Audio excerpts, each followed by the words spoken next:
എടുക്കുന്നത് ചെറുപയർ പരിപ്പ് പ്രഥമനാണ്.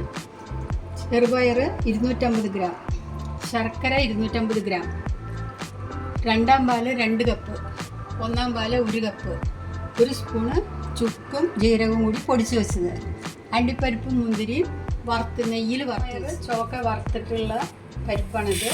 അത് കുക്കറിലിട്ടിട്ട് 3 ഇരട്ടി വെള്ളം വെച്ചിട്ട് 4 വിസിൽ വരുന്നവരെ ചെറിയ തീയിലിട്ടിട്ട് വേവിക്കണം. കുക്കറിൽ 4 വിസിൽ അടുപ്പിച്ചതിന് ശേഷം ആവി പോയിട്ട് തുറന്നപ്പോൾ വെള്ളമെല്ലാം വറ്റി ഇങ്ങനെയുണ്ട്.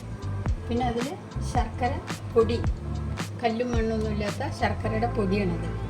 അത് മധുരത്തിൻ്റെ ആവശ്യത്തിനനുസരിച്ച് ഇടുക.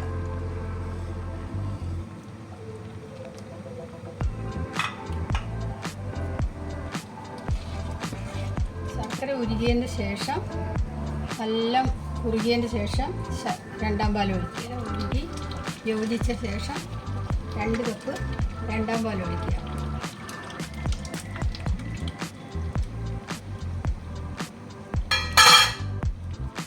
എന്നിട്ട് 20 മിനിറ്റ് കുറുകാൻ വയ്ക്കുക.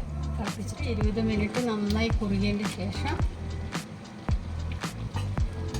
ചുക്കുപൊടി, ചുക്കും ജീരകവും പൊടിച്ചത് ഒന്നാം പാലിലിട്ടിട്ട്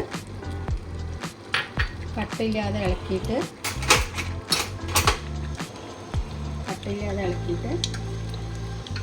പായസത്തിലൊഴിച്ച് അണ്ടിപ്പരിപ്പും മുന്തിരി ഇട്ടിട്ട് വിളമ്പുന്ന പാത്രത്തിലേക്ക് മാറ്റുക.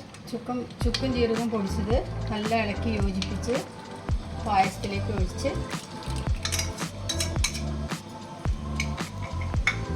നന്നായി ഇളക്കി യോജിപ്പിച്ച്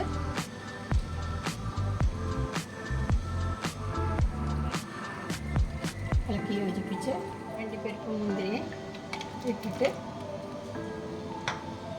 ഇളക്കി വിളമ്പുന്ന പാത്രത്തിലേക്ക് എടുക്കാം.